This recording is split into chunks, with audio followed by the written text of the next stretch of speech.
2, 1. We're live. You've got the global party, healing from the inside out. I have this beautiful, gorgeous Masha. Hi. Hi. She's like, where am I? Yes, I'm doing exactly that. Give me 1 second. I want to. Wants to make sure it gets to her page. Okay. So she wants to make sure it's all. You want to share the post? Is it all there? I'm all good. Are you? I don't know. Of course you're all good. Everybody's all good wherever they are. Okay. So, all right. It's not really, I can't really see myself on Facebook, but I guess I'm in this other app and I see myself in this app. So it's fine. How are you? Thank you, Jacqueline, for having me here. It's nice to meet you. It's exciting what you're doing. I'm happy to be part of this event. Where are you in the world, in the USA? Is that where you are? Yeah. I'm located in New York. I'm in Brooklyn. Brooklyn, but you don't have that Brooklyn accent or whatever. Oh, that's because I've lived in Texas. I've lived in Russia or Ukraine. Before it was, before the changes, the political changes, it was Russia. Right. Yeah. So I'm on Coney Island. I have a studio on Coney Island, but I'm doing it from my home because studio is temporarily on lockdown. Yeah, I like to think of it as a love down. Okay, because love is the virus that's happening. Oh, right? The love down. The love down. Love is happening, right? And in that love, people getting to see what's going on in their house and going, some people are going to go, you know what? I don't know if I love you anymore. You know, or I don't even know if I've even identified with you in the past few weeks because we've been going separate lives. So there's a lot of chaos happening in the home for a lot of people. And how do you suggest that they bring more peace into their home so they can trust this process? Yeah, I mean, there is definitely a lot of different experiences that people are feeling with this pandemic. It's like watching a movie, and whatever is in the movie is actually happening in real life. And you never think those things are going to happen to you. You think they're just fiction, but yet they're happening to us, and it's very real, and it can be really, really scary. And it is scary. And a lot of people are afraid and worried and experience all these different ways of experiencing this stress. And usually there are several ways people experience the stress. So there are these people that feel this anxiety and they're anxious, they're worried. You can tell if they're pacing around the room, if they're feeling kind of very anxious. And then there are these people who get very sharp. You know, they'll be mean, they'll be very aggressive, they'll be snappy. And then you have these people who are stuck. They just sit and they watch it all happen. And even though they want to move, they can't. They're just stuck in this space and they don't know how to get out of it. So in Ayurveda, which is the science of life, I love the science because it's adaptable to any age, to any time, period of time. You know, it's written that it's 5,000 years old, but it existed before that. And it's still adaptable to our lives today. Okay. And I just want to go, I can hear someone go, what? I gotta go study Ayurvedic, because you're going to give them some No. things, right? I'm going to give you some simple things. Cool. So in this science, it's very important to follow a routine, a daily routine. And that's critical to everyone who's currently isolated or in quarantine at home. Wake up hours, wake up during regular hours, wake up the same hours every day, go to sleep the same hours at night. Try your best to maintain a schedule at home. Eat during the same hours of the day. It's very important to eat during the same hours of the day.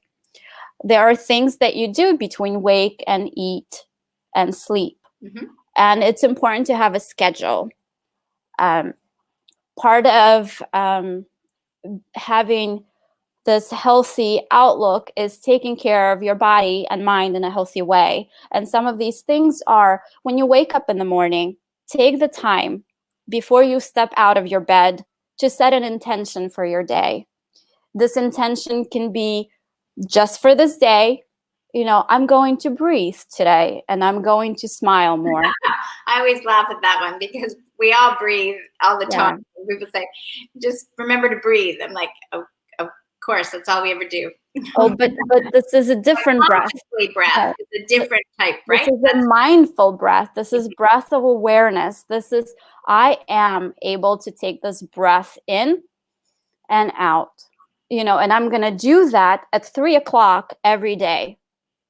Or I'm going to remember to do this breath today at 3 o'clock. Okay, I have to stop. Okay, so what do you say to someone like me? Okay, because I'm already going, oh my gosh, you're going to have me set my alarm for 3 o'clock to tell me to breathe. Yeah. Because to me, I'm a very much trust my inner guidance. So I want to get away from trusting this. Yeah.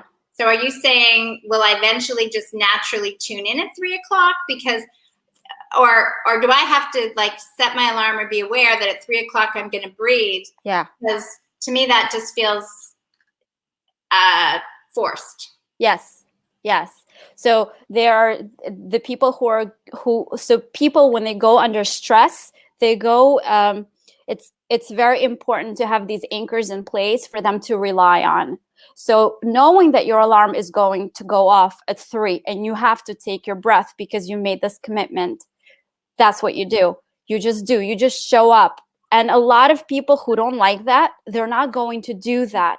But what helps is having that balance. Sometimes it's the things that we don't like or the things that we have to do in order to maintain being grounded. And it doesn't have to be this breath at 3 o'clock. It can be something else for someone else. You're going to wake up and you're going to brush your tongue. And you will do this every time. You're going to brush your teeth and brush your tongue every morning. That's what you're going to do. That's going to be part of your routine.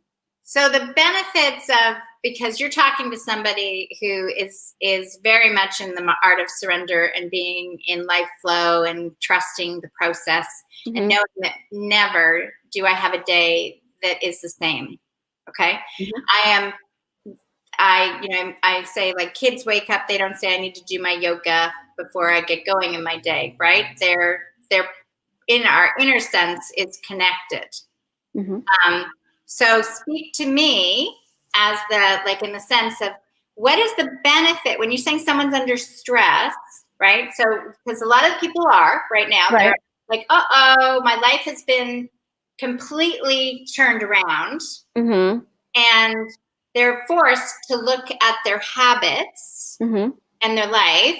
Mm-hmm. So what you're saying is, if they put some structure in, it gives them some comfort. Is that what you're saying? Yes. So is there a way that they can feel comfortable without feeling stressed, that they now put a boundary or something in place? Is it gradual, or does it have to be, can we say, you know what? I heard one mom say that her husband, and Joyce will be right there, honey. The husband was like, oh, the kids are all home from college and whatever. Let's get a board game out. And she's like, whoa, they're only home one day, right? Let's just ease into this experience. So talk to me from that perspective. How would you say that putting some structures in place is going to give them, because I know we talk about it with kids, if you put boundaries in, they feel safe. And I'm assuming that's what you're saying, is if people have some structure in their life at home, they're going to feel more content. Is that? Yes. Yeah. Yes. People need structure in their life. They don't have to go to work. The hours are different. Kids are not going to school. The hours are different. People are not getting out for air. Everything's different. So how do you maintain mental sanity, clarity, healthy digestion, how do you process what is happening outside in the world while you're here at home? And some people are alone and they're dealing with isolation, total isolation. So many people don't know how to be alone. They're not used to being alone with themselves. All this can create a lot of friction in the mind, in order to stay grounded, in order to be able to separate yourself from what is happening outside, because it's not happening to you. You are living in what is happening outside of you, but you still have control over how you feel. You can regulate your breath, you can regulate your thoughts, you can choose to think positive thoughts, right? So these anchors are in place. Yes, not everyone is going to be able to do all these things that are, for example, are things that are recommended through Ayurveda or yoga to do. Not everyone's going to be able to sit down and meditate. Mm-hmm. So many people can't, because they're moving. They can't sit still, right? People are used to moving. It's very hard. You can't still your thoughts. You can't still your mind. These are not things that are still. Mind is air and space. It constantly moves. It creates movement. You can't make it still. It's not possible. But what you can do is anchor yourself into simple daily routines, simple scheduled routines, simple things that you can stick to. Maybe it's a one thing today. Maybe it's two things tomorrow. Maybe it's two things for the next 4 days. And then you add a third thing. Okay. Simple movement. Yes, you might not go to the gym. Mm-hmm. Gyms are closed in New York. You can't do these things, but you know what? You can stand up and reach down to your toes, right? You can stand up and you can lift your arms. You can lean back, right? Here we go. We're on down into sun salutation in like 30 seconds. On top of that, so many studios are closed. Support the local studios. They're open. They're closed, but they're doing a lot of online things so that people can go and take private classes from online instructors who are trying their best to stay in business, or at least keep the momentum going of people who are needing yoga and meditation. They're guiding them through practices from within their own space. Just like I'm talking to you, they're talking to their clients who are local. Breathing techniques, again, eating cooked meals. Cooked meals are nourishing. They're grounding. Don't walk and eat. Have the time. Take a plate. Sit down. Eat a nourishing meal if you can. I see we have another person joining, so I don't know if you want to. This is Joyce. So Joyce is from the Netherlands, and look at that. See, we've anchored. See, this is where we had earlier. We had Ricky and we had Christine, and we're doing the Canada to the U.S. to the Netherlands here. And I'm just going to interrupt you guys. I'm laughing so hard because I have 3 echoes. So it's like we're here with 6 people. And I cannot understand one word. Try closing one of the windows. I had several windows open and they run in different times. So try that. Maybe you have a window that's open. That is a great idea. So that's the whole thing about the vibration we put out. It has an amplifying effect. You've gone from 3 to 6 of us. And that's the whole idea, is that every one of us has a different way to deal with this, right? And every one of us has got our own path in order to go on the journey. And so for those that are feeling like they are the caterpillars that have been forced into this, situation, and they're still kicking and screaming because they don't want to be there. They want their life to be normal. Some structure and discipline in their daily life. I think like Shaman was talking about the concept of washing their hands. That's mindfulness. That's mindfulness that it's at its form. So what we talk about, we actually have an effect that we bring about, right, Joyce? So as we're talking about words and thoughts and being open, it has an impact on the structures and how we're putting them in place. I can see how it all works together because we're all in one family, under one roof. What you are talking about, what you're putting in place has a domino effect. Wouldn't you say? Yes. I'm still I have to still catch up with the conversation because I didn't understand anything so far. Just so keep talking and see where I get in, because I haven't heard anything. So because of the echo. Okay. yeah. There we go. So, Masha, besides breathing, it's like first thing in the morning, set an intention. Yeah. So the intention is, let's say, I'd like more peace in my day today. Because the person that's been fearful, anxious, yes, right? I like it. More peace. And then what is another suggestion you would suggest in terms of how do they've intended now? Wait. But you don't necessarily have to have an intention. You can say a prayer. You can say thank you for being able to see today. Thank you that I can hear. Thank you that I'm in my bed, that I have a roof over my head. Find something that you can be grateful with, something that has purpose, something that means something to you, something that will bring happiness to you. Get out of bed. Go to the bathroom. Brush your tongue, scrape your tongue, get all the toxins that collect overnight that the body is so busy metabolizing while we sleep, get them out. Drink warm water. Warm water helps to flush out the system. Add a lemon, add a lime. It helps to flush out the system. It helps to, So if you are experiencing any type of illness, if you're getting a cold, you might be getting a flu. It's not necessarily a virus, but you might be getting something. This water will help to where did she go? She left us. So anyway, so this Come water back. We love you. Come back. No, yes.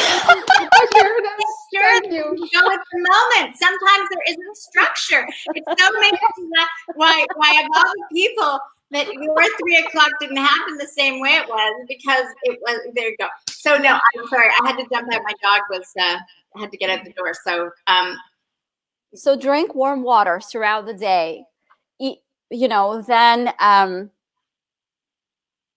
you can do an exercise. You can do a small yoga thing. It doesn't have to be a yoga thing. You can jump and dance. I hear you guys I hear Jacqueline likes to dance. So you can dance. Whatever your thing is, do your thing. Move a little. You have a dog, walk your dog.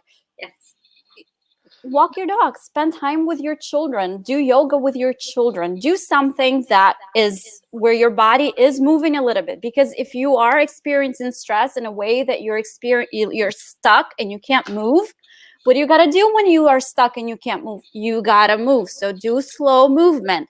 If you're moving too much, that's also a sign of stress. So if you can't stop moving, you got to do something that will calm you down so that you feel more grounded, so that you can stop moving.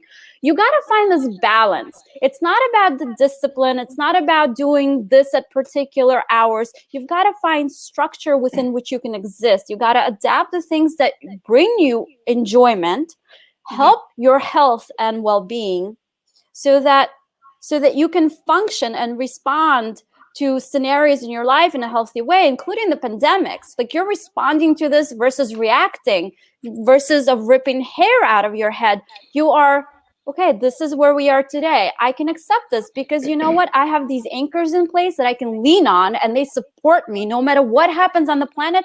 I know I'm going to brush my teeth today for now. Can I say something about the structure part?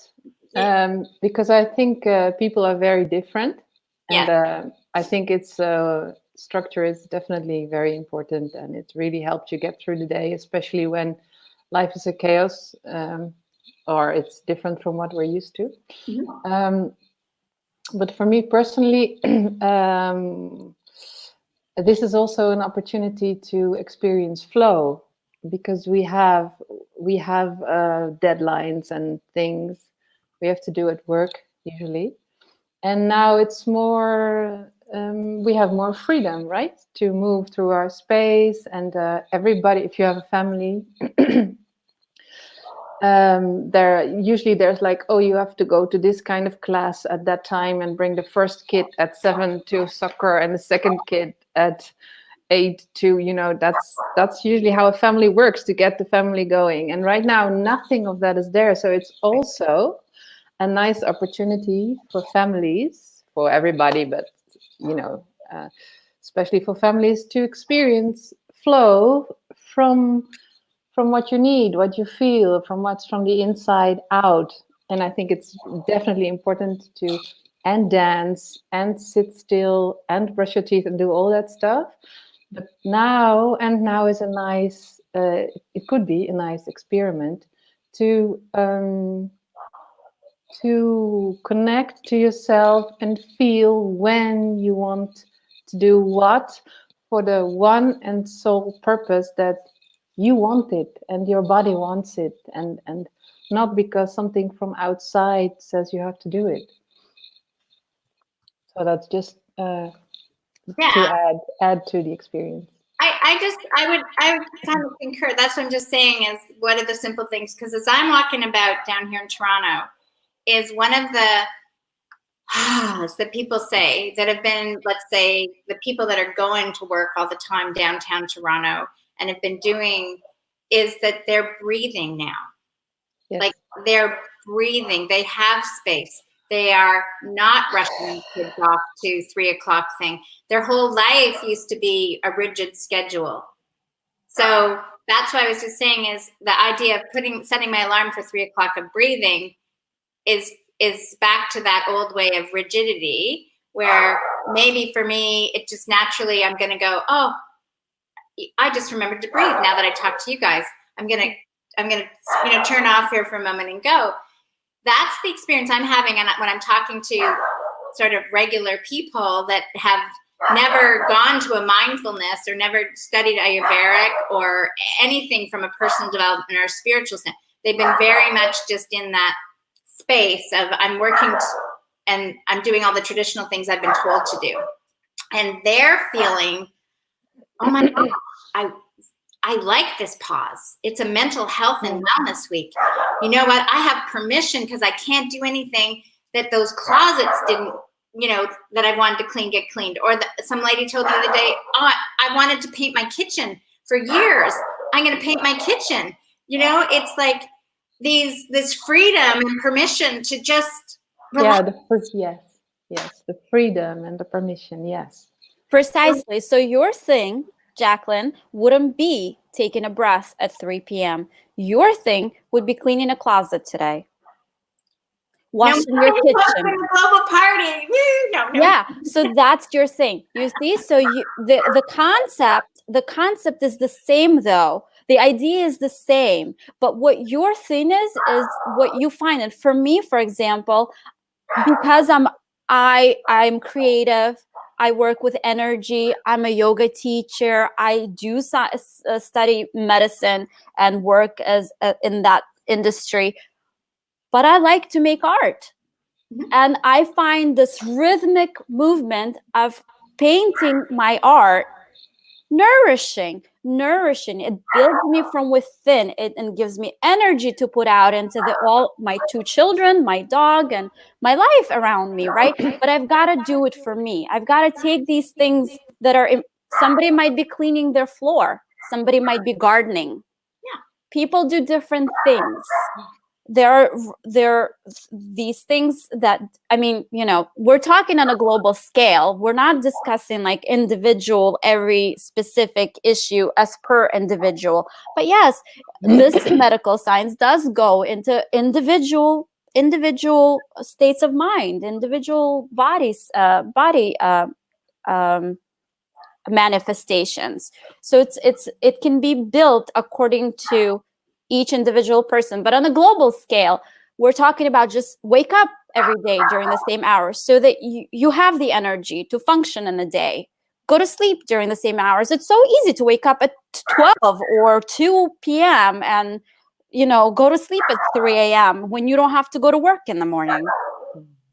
This has impact on the nourishment, on the amount of immunity that we accumulate. Rest is important. Resting and restoring, that's essential to having our immunity to fight off whatever viruses we have, to stay clear in the head, to be able to sit and focus on space. Feel free to add. I can talk for hours. Well, it's interesting because you have the person that is completely opposite to you. So I do all kinds of healing work. I I just go by the beat of my inner guidance. There is nothing, that it dictates a time or a place. I'm completely in the flow, and that's what I've been trained to be in that space. Me too. And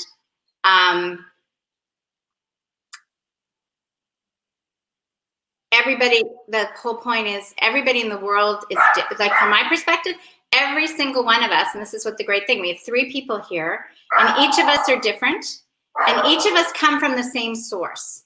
Everybody that's watching from us, we're an individualized expression of that source. And what I personally feel is, over all the centuries, right, we have great masters and teachers that have taught us things, but there's a lot of things that say we need to do A, B, C, D. But if A, B, C, D doesn't necessarily work for me, A, B, C, D then makes me wrong for not wanting to do A, B, C, D. I just want to jump to F, right? And I think a lot of the younger generation, they're saying those same things as, I just want to be me. I just want to be me. And you still want to put me in like a bit of a box. And I feel this time is really about letting us each respect that everybody is completely different. And it's okay when we trust that everybody's completely different. You can actually just sit with me, Masha, and say, you know what, Jacqueline, this is what I think, what I'm reflecting. I teach about trusting inner guidance. So I never kind of like coaching.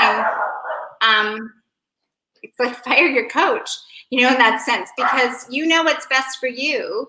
And so what I guess I want you to say is, I'm not your ideal client. So the ideal client is the one that's fearful and concerned and needs structure to make them feel comfortable, correct?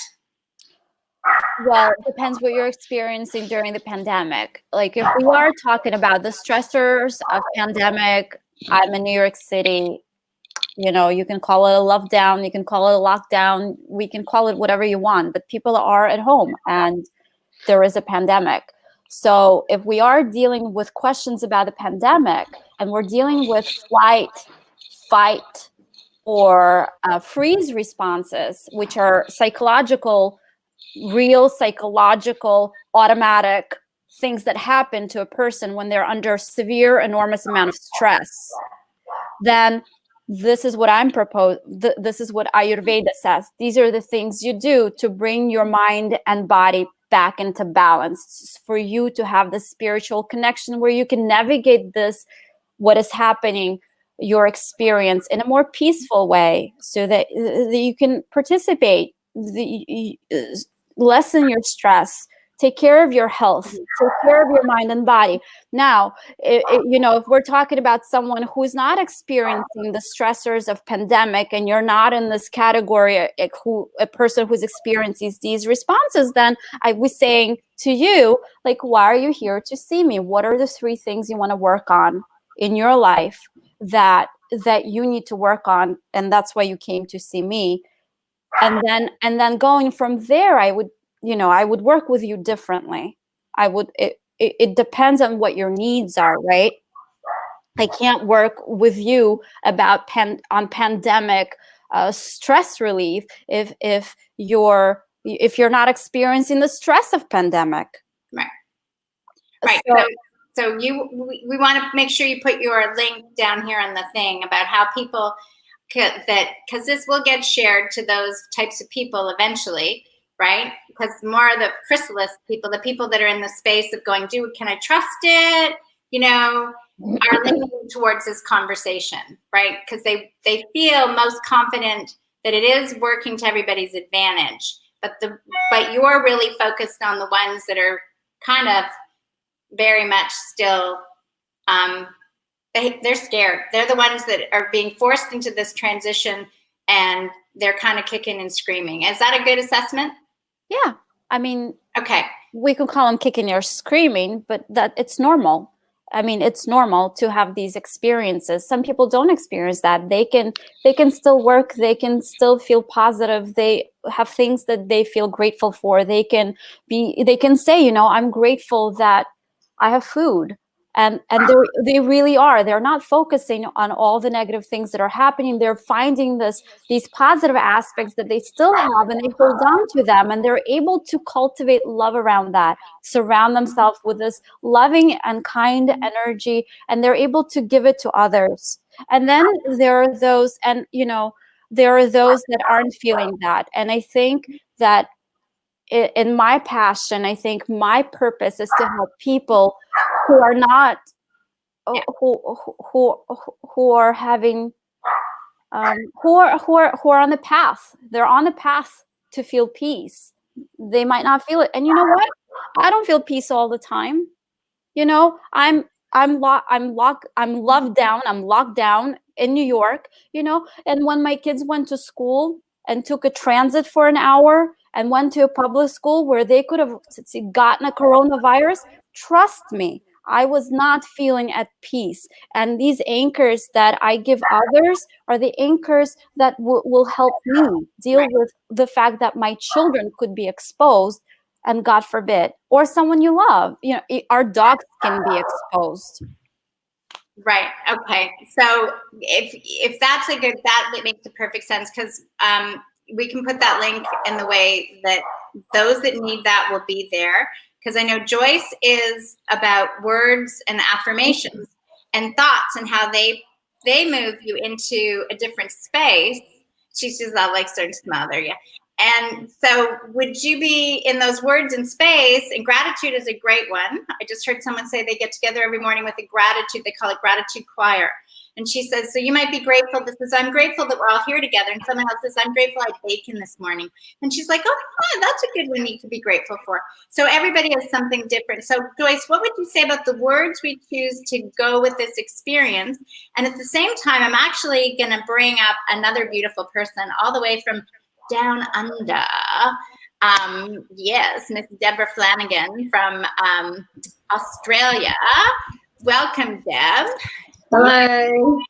And she's in a whole other dimension, because not only she's using words, she is very creative and she loves symbols, and she believes everybody has a soul symbol in their business, and this is another whole level. So we've got it all four corners, and I'm gonna just, Joyce, let's talk about some good positive vibes at the moment, and we'll go from there. Great. What I feel right now, it's funny that my topic is words and thoughts. But what I feel right now is that we have a lot of words and that we actually don't need so many words. That's really what I feel right now.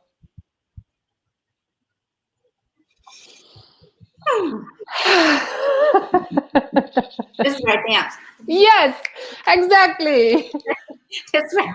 That's like, got it, girl. Shake off the energy, right? When you feel it. Yeah. I didn't used to dance, Master. That was one of the things I used to hold it all in, and it would restrict my body, and I had disease and disorder.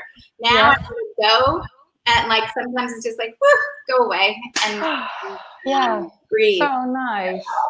So maybe we can invite the viewers to join and just.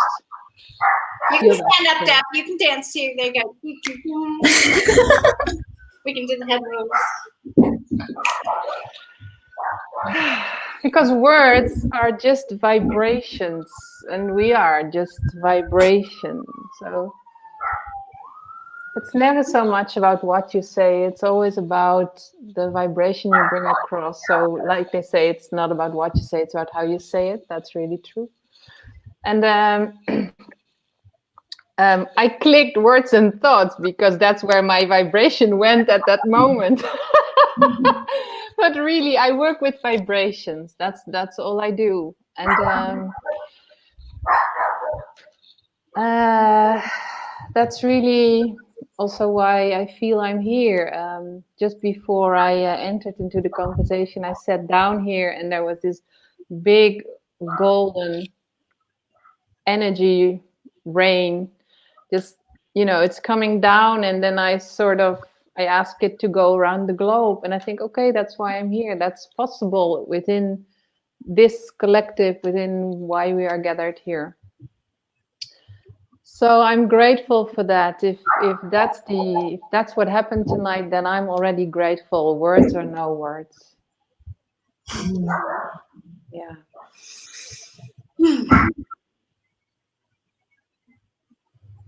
Yeah. So is there anything you would like to ask me?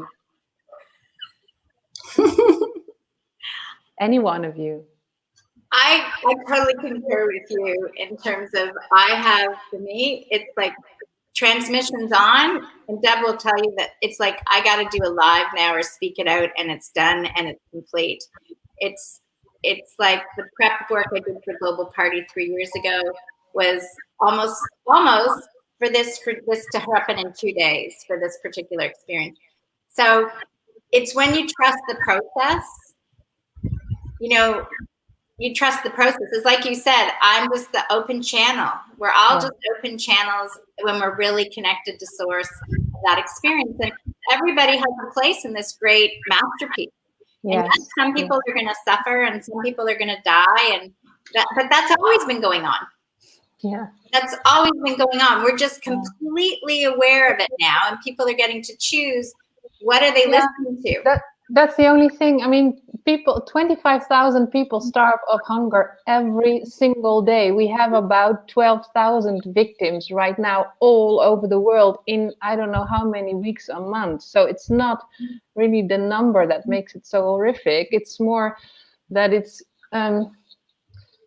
it's about everybody right now. It's not a disease of poverty anymore. It's not a disease of some countries anymore. It's a disease of directors. It's a disease of cleaners. It's a disease of men and women. Everybody, we would have all kinds of reasons to exclude them because they were women or because they were black or because they were lazy or because they were not doing having the right faith or religion. Nothing is valid anymore. Everything, this world, this life includes everything. And this illness or this virus shows that's, we're really all the same and everything is included. And the big joke is that we have to exclude, I have to exclude all of you and everybody outside of my house. To not get the disease. So it's quite a cute cosmic joke. Yes. Did you hear earlier? Addie was saying virus is really it's to get very realistic. But it has to do with connecting with spirit. I wrote the acronym down. I've forgotten already, but that's really is many people will say this is the time that many of us have been asking for. We just never expected it would happen this way. It's time for people to go within. It's time for people to realize that everything is here. Yeah. And when you realize abundance is here and health is here, like for me, health is wealth. If you know within your core that you're healthy, like I completely, I've had my own so many situations. I know that's a gift and it's a presence. Yes. And I'm comfortable dying because I know I'm not dying because this is my experience. I never die.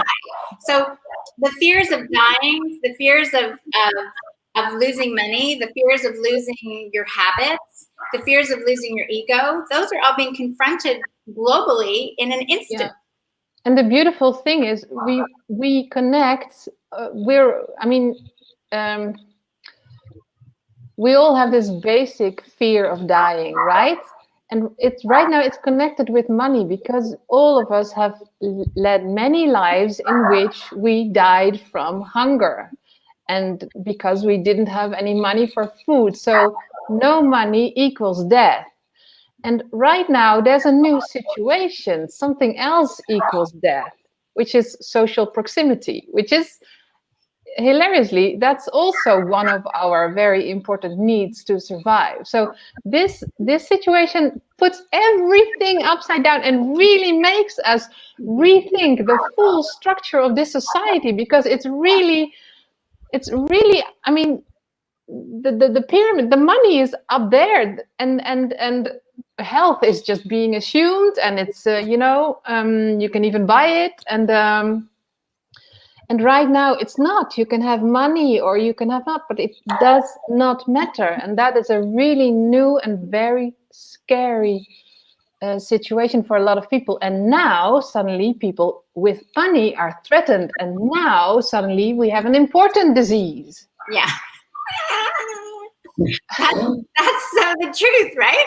Because now, and I also think it's a gift for some of those people that have had money, like in that sense, is they're realizing, what's the point of having all this money if I can't spend it anywhere?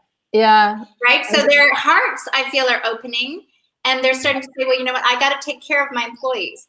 I got to take care of people. Now, granted, there are others that are still like, who cares about you? But eventually their hearts will open too, and you'll see this redistribution of resources and wealth. I feel like the toilet paper hoarder is going to be the one that's going to say, oh, Joyce, you didn't get the toilet paper? You know, oh, I don't know. When I live without one roll, okay, you can have it. You know, they're going to have their experiences, and everybody is going to have an experience in this process. Yeah. So, and the main experience is that health is going to be above wealth for everybody. There are no exceptions anymore. It doesn't matter if you wear a suit or not. Health right now just suddenly overnight almost moved up into that pyramid. Not, you know, yeah.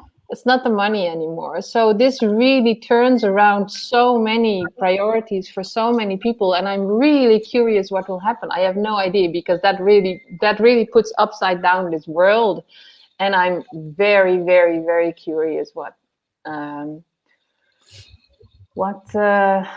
happen. Also because, you know, I used to date a very rich man.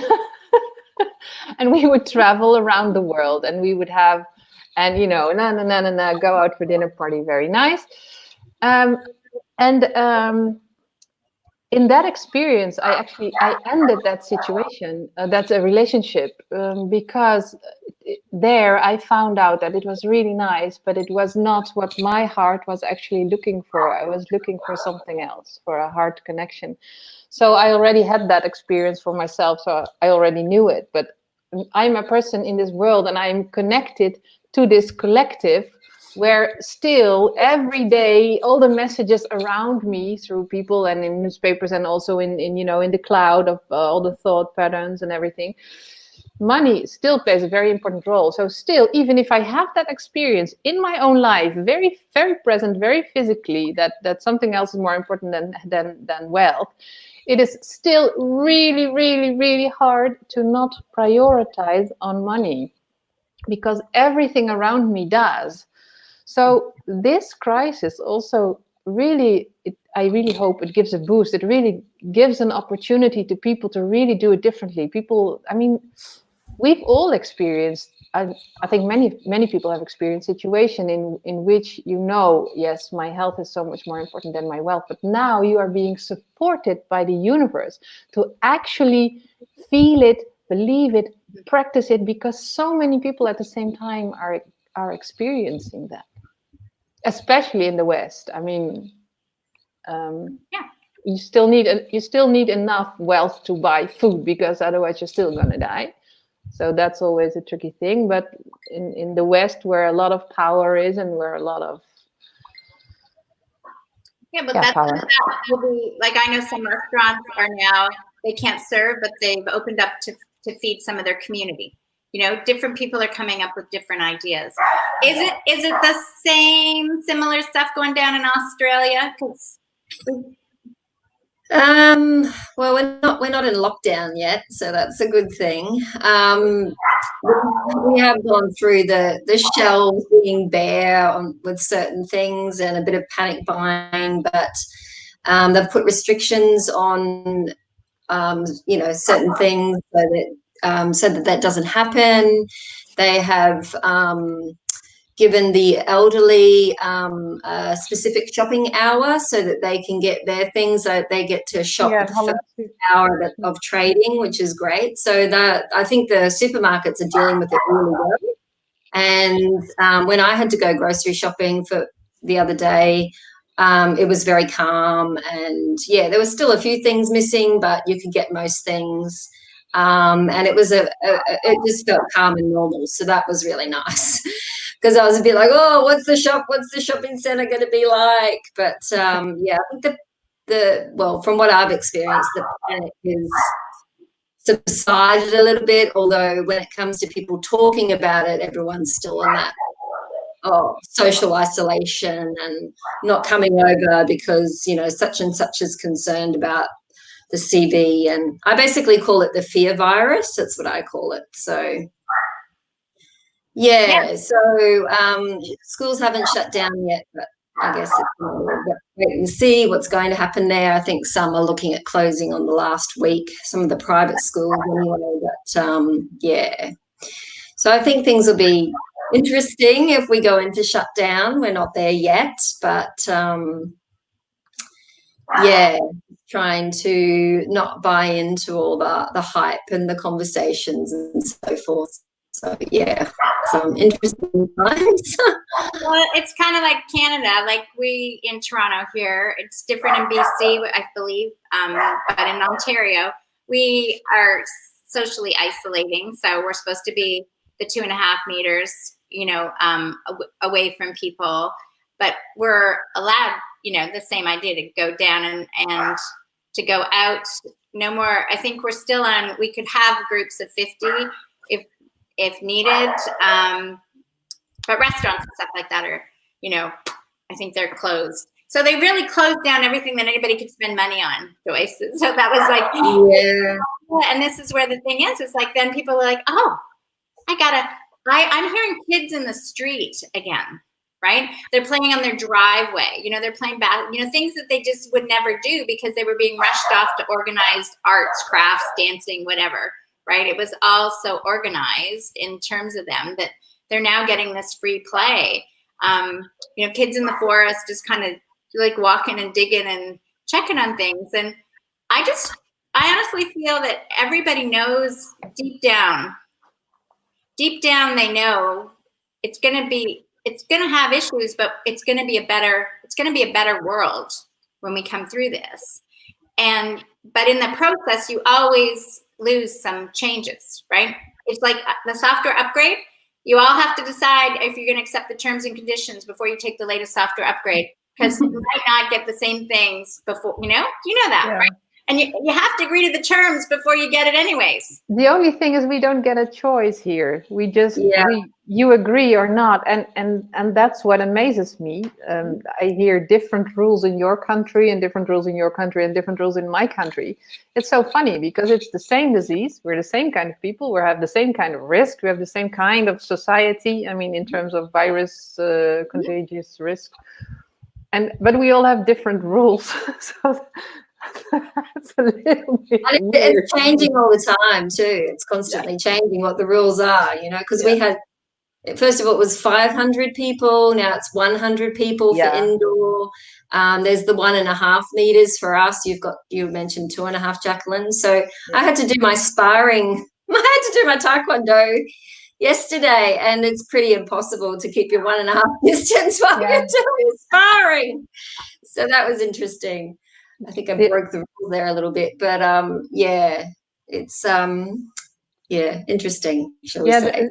It's interesting, and also just a little thing. We in the end we all go through the same process. You can look at Italy, you can look at Spain. In the end, we all start with, oh, keep your distance. Oh, don't go to work clubs, things, and then in the end we just have a lockdown because that's so far. I mean, if we look at one, that's right now. It's going down. There are no more new victims. I think that's the only thing important to know here, that wherever we live and whatever rules our government makes, we as a person, we can watch, we can look at the news, we can see what's happening, and we can draw our own conclusions. And I think that is a... She left again. Oh, she dropped out. Come on, we love you. Dropped out of her own party. So it says symbols for the soul. What does that mean? Yeah. Yeah. So, hi, Jacqueline. Nasha just asked me what symbols for the soul means. Yeah, So, you heard everything. I hear everything. I just have so go. Yes, please tell us all. okay. Symbols for the soul is my main goal is my main mission is to help humanity evolve through symbols and healing. Basically, that's my mission. But Symbols for the Soul is all about helping spiritual entrepreneurs elevate themselves and their branding through symbols and healing. So I do intuitive brand design and also soul symbols. So it's where I'm tuning into an individual and their business and draw what comes through. And if it's for a business, then that's converted into a digital logo. And if it's a soul symbol, it's just a digital symbol, and then they can sort of use it however they wish. Oh, cool. Nice, very cool. Yeah. That's how I got my logo. Only I did my own transmission. Cool. But so it's very cool that you do it for others. I'm starting to get an accent, and I don't have an accent. That's contagious too. It's a virus. Accents are contagious for some people. I don't pick them up like that. But hey, I gotta go. It's lovely to meet y'all. Yeah. Namaste. Namaste. I gotta go too. It's a bit weird while Jacqueline is not here, so I'll just wait for her to come. Oh, there she is. Good. I didn't want to leave you alone here. You're having bored, and suddenly you're the only one without the host. It's like when you're having a party and then you're like, oh, gotta go. It's like, no. Yeah. No, I appreciate that you being here, Joyce, and live. And unless you have something to ask, or if you want me to be there, of course I can be here. But I can also imagine it's nice for I don't even know your name, but for the beautiful lady, Symbols of the Soul, Pam, to talk together. So just can I just step out so you can? Thank you. And can you put your little comments on there where people can find you, Joyce? Yes, I will. My website is very simple. It's my name. .nl. Of course, I'm in the Netherlands. Right, girls, enjoy tonight. Thank you so much for your time, and see you later. Thank you. Bye. Hey, darling. Okay. Bye. So, in this transition that's going on now, although you're using symbols that to help elevate, the connection of the soul, what other work do you like to do? Oh, the healing stuff. The healing, yeah. I do forensic healing, mostly forensic healing. I'm qualified in Palawa forensic healing and Blue Star healing method. I don't really I only do Palawa swaps with other Palawa practitioners. I don't actually do that as a paid healing for other people. I just do swaps. But Palawa was what opened me up to symbols in the first place. So it operates on the 12 strands of DNA.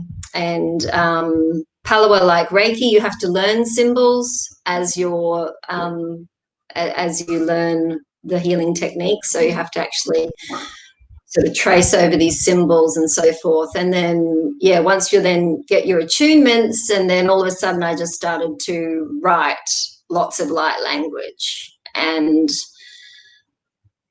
just didn't know what was really going on. And I got invited to a Facebook group, Keepers of the Codes, and that's where I formed some amazing friendships with people all over the world. And it was a really safe space for me to share. So that was really magical. And so, I just kept doing that. And then that sort of formed into this undeniable passion for symbols. But the healing work that I do is mostly forensic healing. So forensic healing is a little bit like kinesiology in the sense that it uses what they call an energy shift. So I'm tuning into the person to get the answers, and it's referring to a list. So we set the intention at the beginning, and whatever comes up is finding the root cause, basically, of what's going on in their subconscious. And as you would know, Jacqueline, when we're up to about the age of 7, we're operating in theta brainwave state. So that's where a lot of our belief systems, or basically all of our belief systems, stem from. So we're not even aware a lot of the time what programs we're running. And the beautiful thing is that with forensic healing, and obviously other modalities as well, but you can find what's going on the subconscious and then clear it through the relevant pathway. So yeah, it's I only qualified, I think I studied it in the beginning of 2019. It feels like a lifetime ago, because I did do the basic one in 2018, and I've been doing lots of practicing and so forth. But yeah, it feels like a lifetime ago that I actually studied that. But yeah, I do love it as a healing modality. Well, now, speaking of that, usually you would have somebody that has an issue coming to you, and now, like, everybody, not everybody. Yes, I should be busy, right? Well, so how would that work? See, there are two things that come to me. Forensic healing kind of makes me think of dead people. I don't know. No. Yeah, it's probably. I don't know. With those sci-fi shows, I have no idea. But what?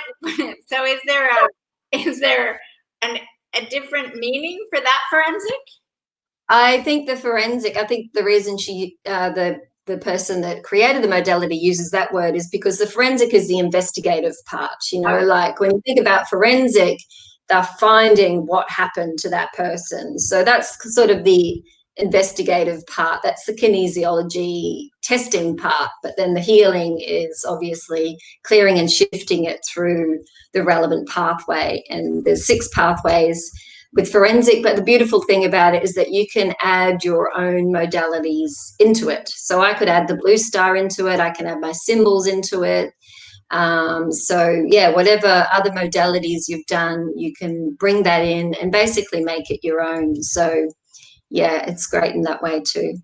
So as we've been talking here all day about, although we're little individual expressions, we're all in this together, and we're reflecting back and forth. Like when we started with Shaman was on and Christine came on in Ireland, the 3 of us, it was so heartfelt. It was just like, whoa, I could just feel that this is it. We're all this, right? You're on the other side of the world, but we're in this all together. So can you use forensic healing per se on the climate or the earth of what's going on? Because from my perspective, it's almost like fear has been a factor for so many people's lives. It's been a habit from the theta brainwave stage as a 0 to 7, over all this history that people have studied. Fear makes us behave a way. Fear causes us stress in order to do these things. Blah, blah, blah, blah, blah. What if this was just permeate, all the fear was coming up to be released? Then okay. Can you ask what would it be? Like, how could that be if you were treating the world right now? Well, there are, as you probably know, there's a lot of what we call grid keepers. There are people on this planet that are already doing that in their own way. So there's lots of healers that are called more grid keepers, and they walk the earth. They're drawn to go to certain places because that's where they're called to. There's obviously needing healing to those particular areas. They might be code keepers as well. They do their own symbols or codes, right. So there are some really amazing people that I have met through that Facebook group that actually what we call grid keepers, and that's their mission on this earth. Yes, forensic healing can be used for, I guess, for what you'd call an environmental cleanse, so or planetary alignments and things like that. I mean, it's not something I've really explored much of, doing it in that sense, other than maybe an environmental cleanse where you can clear your sort of local area. I guess you would then expand that out further as far as you could, like expand it to the world rather than just sort of your local area or your local country. So I guess you would probably approach it that way, more as an environmental cleanse, perhaps.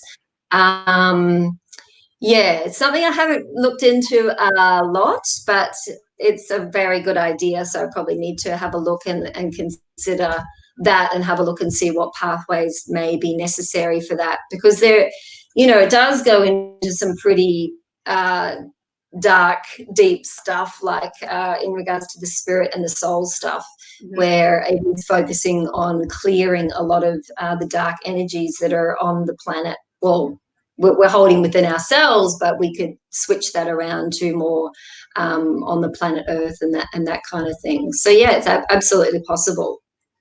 Okay, so do you think you can hold your own here for about a minute and just share with them about how Symbols of the Soul came? And I'm just going to go get Sharon on the other line and get her back to join here. Okay, I'll be right back. Okay, sure. You can do it. How do you call it? All right. So I think that's one of the things that Symbols of the Soul, and how that's all about channeling into individuals and all the different people that comes through. So you can probably see some symbols in the background here. Some of those are some of the earliest symbols that I've done, that are constantly changing in the body.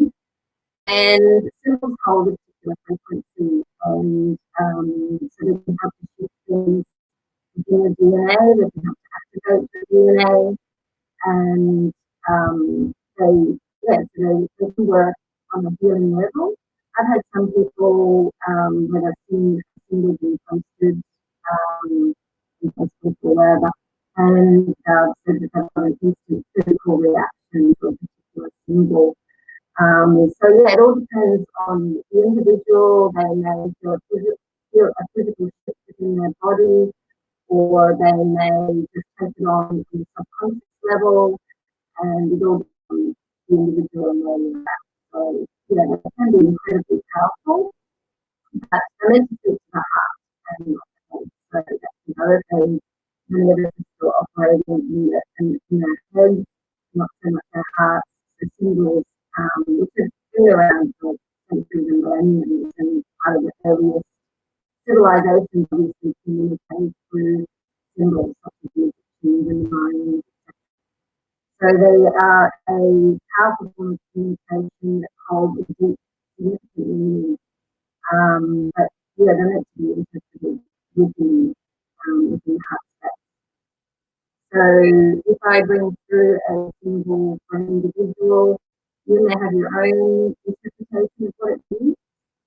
And I often get messages when I'm bringing through a symbol. Sometimes it comes through when I'm drawing it, other times it might come through later. So yeah, that's a little bit. She's back. And it's funny because I came back and the connection seemed to go better. Because your voice, when I just came, it was just like, oh. So you did very well.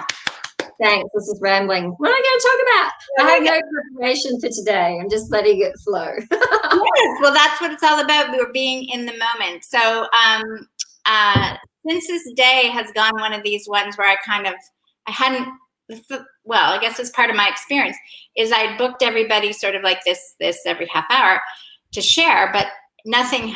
I think everybody pretty much has almost been continuous. There've been like one or two breaks.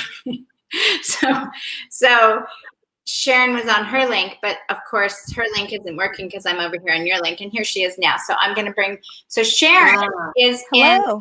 there you go, Sharon. This is Debbie in Australia, and Sharon's in the U.S. Yes. And she wanted to talk about spiritual healing also. So this is a great, because you're doing healing and she's doing healing, and it's all about coming soulful back into balance, right? This is what this description is about. Perfect. See, we're all together. Can't you feel that we're all one? Right. The unity. Yes. The Unity. peace. And what I love is when I've done these three, I think most times when there's been three of us, there's been three women. And we're all extraordinary, beautiful. And we're all just each other. Yes. I'm so glad to be here. Thank you for doing this. I really am. Well, I'm glad you could be here also, because it was a sudden, I thought it all happened so quickly within a couple of days. I kind of had the thought, Deb knew, I think I'm having, but I was kind of like, I don't really have to have it. You know, I'd be okay with My that. eyes are burning. But then it's like, okay. Sorry, guys. My eyes are tearing. I just have to wipe my eyes. Are they because of all this emotional love that's coming through us? It must be. The new virus is the love virus. We're just in the love, love, love. It is. All we need is love. It's my organic oils that are getting in my eyes. That I use on my skin. That's actually. I'm sorry, guys. So there you have it. Okay. So we were talking. Deb does. What did you? I want to say paleo and forensic. No, forensic. Forensic healing mostly, yeah. Okay. Okay.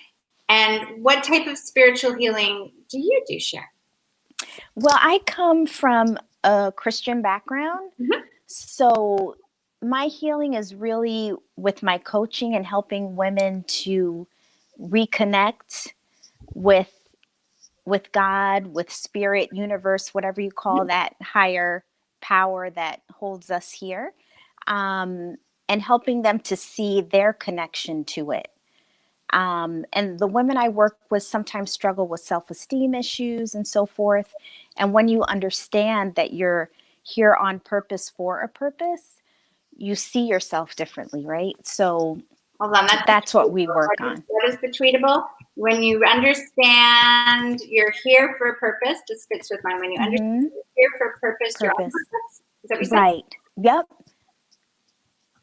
And I think sometimes we can get in our own way and we block ourselves, right? You know, we literally block ourselves from living the intentional life that God universe has for us, because we're letting self-esteem, we're letting comparisons about other people block us. Okay, so I'm going to put the two of you on the spot right now, because say that Debbie in Australia has got this wonderful creative gift that her passion and her vision is really creating soul symbols for people's life and their business. It's just coming through her.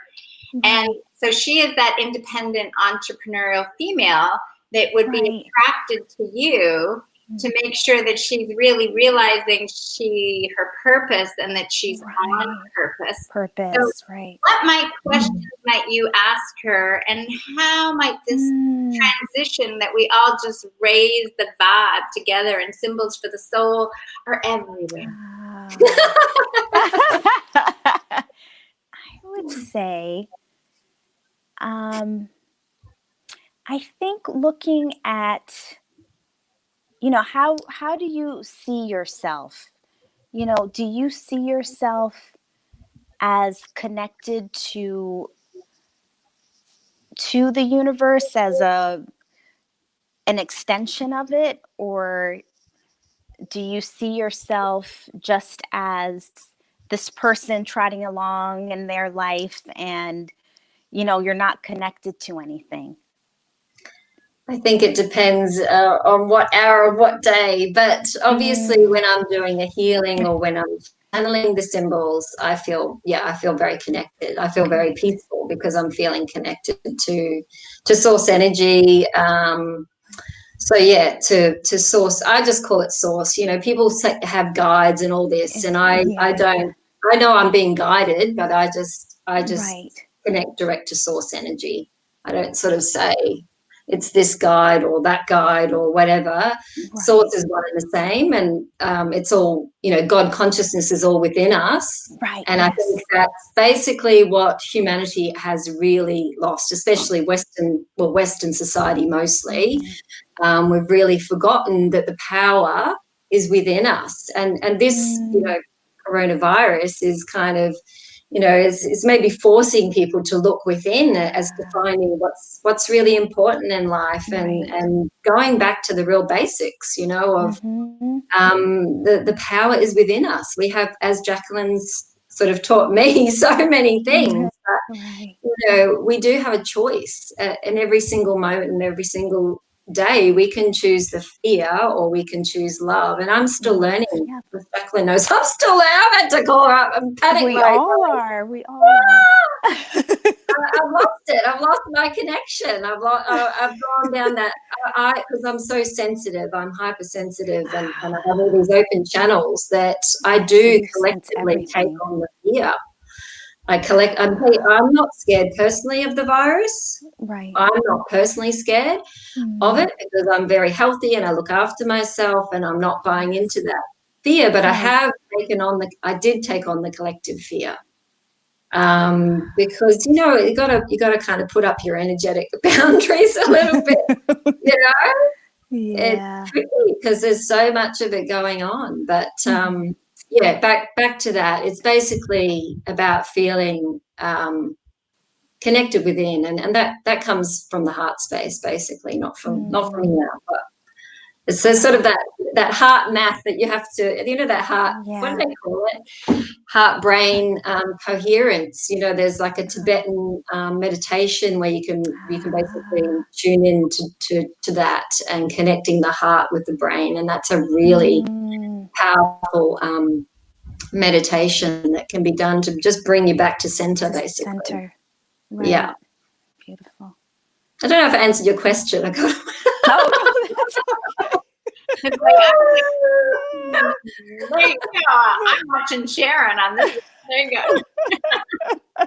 But when you're talking about the virus and all of this that's going on, I think people are realizing the blessing of being out of control, because we think that we're in control of our lives. In a sense, we've got our routine, we do this and that. But this is awakening us to the truth that the guide, the power, the source is the one that's in control, and surrendering to that and not to our routines and what we think we should do. And, it's heart opening. It's opening us to the light, to the wisdom, I think, for those who have ears to hear and eyes to see. And I think a lot of people who didn't think like that are more open to it now because of what's happening, because that loss of control. Yeah Absolutely. I mean, we can't control what happens, and this is about surrender. This is all about what Jacqueline teaches in her 10 days. It's about surrender. That blue one up there. My book will be out shortly. That blue one there. That's all about surrender. That code there. I'm still learning that. I think it's a constant. Well, I don't know. I guess it's about getting to that place where you are totally surrendered and you're totally there 100% of the time. Right.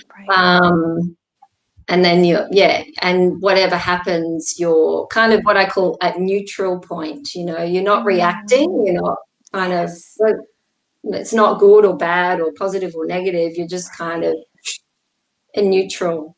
So lovely. Like, it doesn't. Am I the only one feeling this? I feel like Sharon just has this. Do you feel that energy? That just. Yeah, people say that. But I do feel it within me, and especially now with what's going on, I feel it even more now, which is strange, but it's a beautiful thing. I'm not complaining about it. But that's source energy. Yeah. Yeah. So when like listening to Deb, right, and knowing that she is in that same space. So when you have clients that in the same people, and people like they're coming to you, and we all have our story, Right. right? Right. And like I feel it's that point is many of us have been in the in that space between can I trust, can I surrender to back here and let's be fair. And I feel like we're basically saying it's out of our control now. Right. Right? It's out of our control.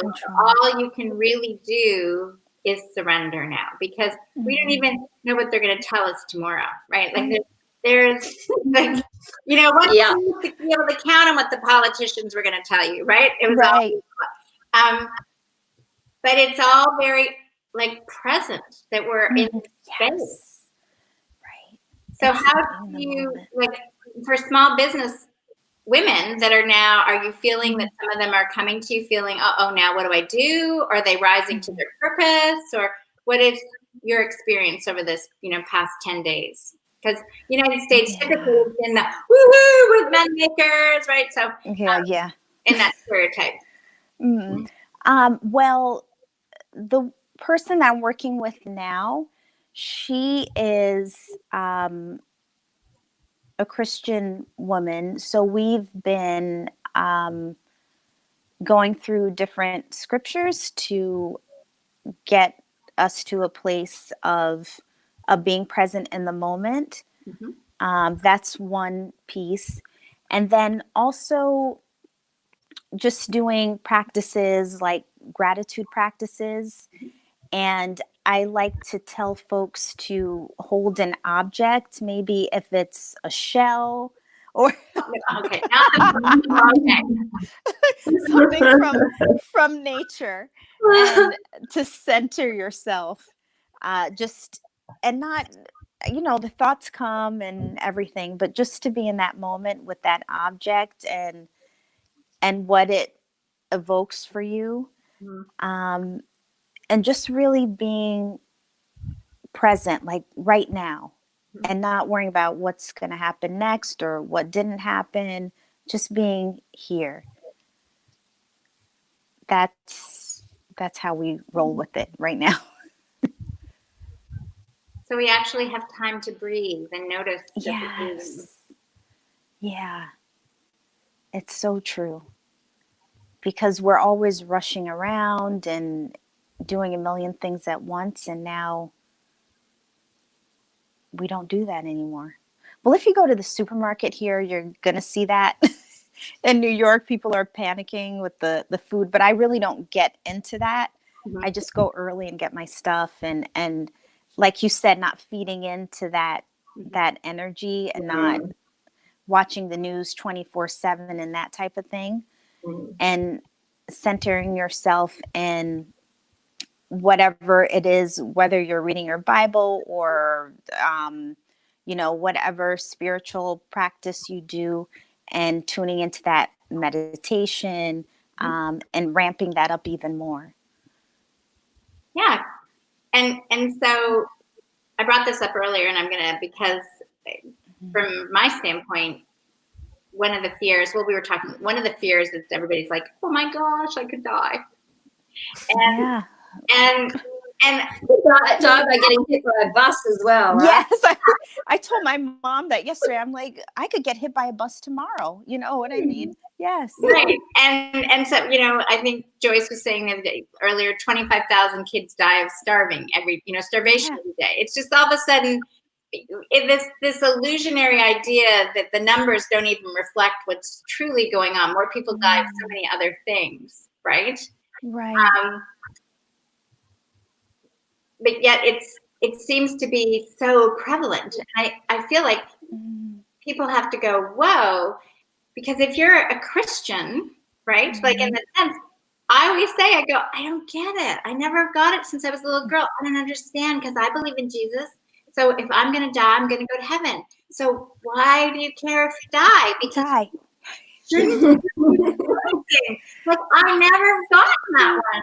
And I just never understand, because you're the ones that are supposed to be the real happiest ones versus the the Hindus that have to, or the Buddhists that have to keep coming round and round on the karma, Right. right? Reincarnation. Yes. Reincarnation, if you don't get it right, those ones I think would be concerned. Like, oh my gosh, I can't die now. I haven't done my virtuous karma yet, right? Right? I haven't attuned to that. So those are things that I just, Yeah, that's how do so you deal with that true. when somebody comes to you with such fear about, do you just get them really scripturally based? Is that it? To just say like, snap out of it. Do you remember why Jesus came? Well, I've never had anybody who I've worked with that was in that space, Okay. but I feel like the people that I know who are going through that struggle, it's almost like a gift in a way to realize that this is like a blink of an eye. It's not forever.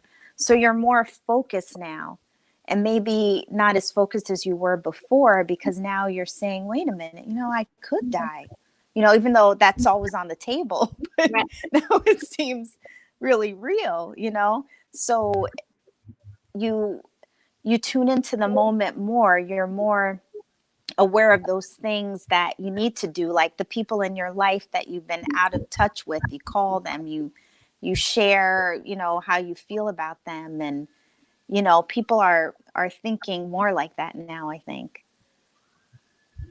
Forgiveness. Yes, that's it. Right? I mean, Yeah. forgiveness, releasing shame that you might have been carrying for all. I think it's it's like, if in one sense everybody is facing this idea that it could be their end. Right. So if it was the end, is there any unfinished business? Right. Yes. And we're not talking about business for money, right? Right. Yes. About your inner self, your inner being. Do you have something that needs to be addressed? Do you have a purpose that you need to come up and stand in the purpose? Do you need to let go and forgive, forget, and sometimes you've forgiven that person. That was my experience. But then some emotion, that happened to me the other night. I had something with my ex-husband, and I was like, oh my gosh, I have to say sorry. And someone's like, what? Do you know what happened? And I was like, yeah, but when he was talking about this particular situation, he was actually true.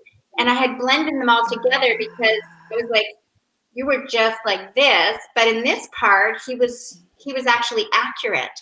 So I had to sort of hold them in the space and release and go, I was wrong. You were right there. Like, they're not all together. You weren't all wrong. In fact, you're right about a lot of things, and one of those ones was teaching me how that I deserve to be loved, right? And stand in that, right? Because I do think breakdowns lead to breakthroughs.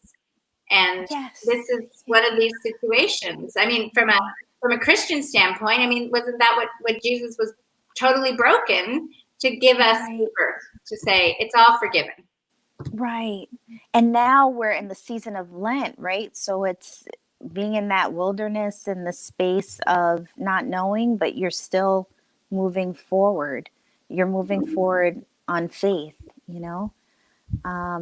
Oh, wouldn't that be great? When's Easter? Then the virus just disappears. Oh my gosh. And everybody's like, oh, hallelujah. I know. But I feel like there's so much more for us to learn through this experience. So I wish that were true, but something in my heart says that it's going to be longer. Yeah. There's more teaching. Yeah. Okay, so what are 3 things, each of you, that you would want to share and let people know that this would be helpful for you, knowing that you're both into, bringing that peace of mind and healing within to others? In this particular time, they're confronted with things outside their control. So let's start with you, Sharon. What 3 things would you like to suggest or encourage others to look at right now? Okay. I would first tell people to not be so addicted to watching the news, and so turn off the news. Is that what you tell? Well, watch it. No, watch it, but don't have it on replay all the time, because I know there's some people who watch it constantly. Sparingly. Yes, I think so. Get the facts, get the information, but don't watch it all the time. And I would say spend time being in the moment, really looking at nature. I'm looking out the window now, and all of the different things that are there. You know, we're in springtime here, and taking that time to take a walk if you can, to just practice some gratitude by looking at all the things that are beautiful in your life. Maybe writing down 5 things. You know, I like to do this practice with my folks, is doing gratitude practices in the morning and the afternoon and the evening if you can, and then writing at least 3 things that you're grateful for. I think gratitude is so important to get you out of whatever funk you're in. And the other thing I would say is take some time to pray, meditate, whatever it is that you do, and connect to the truth that the universe, God, source, is generous and loving. And to remember that even though we're going through this time, that the light is still there. You know, the sun is still rising in the morning, the moon is still coming out, you know, everything is still happening, and not to forget that. And that's what we have to look at also, to see that it's still doing beautiful things. There's still love here. There's still peace here. And getting connected to that truth. Still love and peace. Yeah. Believe it or not, there's, I think, love and peace. They're still here and they're growing. Yeah. And we're going to see More them like bamboo shoots. Amen. We're going to hear more, all those like lovely little good news stories that people have liked, but you're going to see more and more of those people, good news stories, because it's up to each of us. So that's beautiful. Right. Thank you. Thank you. And Deb, what would you like to add to that, darling? I would like to add, basically stay connected, you know, with this whole social distancing and isolation and all that. Obviously stay connected to your friends and family. And, you know, the beautiful thing about the internet is that we can still be very well connected, and we can have beautiful experiences like this. So I think that's really important. Do what brings you joy. So, you know, this is forcing us to probably, potentially not do things that we would normally do. Can't go to that concert, can't do this, can't do that. But there are other things that bring you joy. So whatever that is, whether that's art or writing or watching a movie or whatever it is, listening to music, that's one of my favorites. I love that too. Costs you nothing. So do whatever brings you joy, and that can help obviously get you out of a funk as well. So and then meditate is something I haven't been very good with lately. I've fallen off the bandwagon, but I'm much more grounded when I meditate. And there's so many wonderful YouTube, you know, videos and things out there. So it's not like you have to sit in that pose and just go on for 5 minutes or whatever. There's lots of beautiful guided meditations you can listen to on YouTube. One of my favorites is Sarita from Soulhenge. So just Google Soulhenge, Solhenge. And she's amazing. She's constantly uploading new videos all the time, but yeah, she's incredible. So I highly recommend her if you're looking for meditations on YouTube. Another thing that's free, you don't have to download some app or anything. Yeah, true. So yeah, they're probably my 3. And I love that. if I had to add anything else, it would be just to trust. Yeah. Yes. I'm glad we left that one for you, Jacqueline. That was so nice of you. No. As you learn to trust your inner guidance, you will learn to, like, you'll do all those things. You'll go, now I need to turn off the news, or now I need to go for a walk, or now I need to paint, or now. And I feel that really is your superpower in here. And as it develops, you just go with it. I mean, I think that's leaving the world behind and everything external. And it doesn't matter what anybody else has to say anymore, because each of you are beautiful, wonderful, unique souls. Every single person that's watching or hear this message, we're all different, we're all special, we're all unique. And if you can learn to trust what comes through you and know that that's your purpose, and your purpose is to bring your purpose, as Sharon said, forward, right?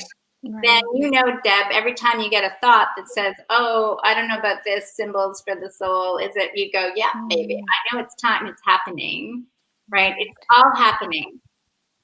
We just don't know how it's happening. And that's okay. That's the surrender bit, yeah.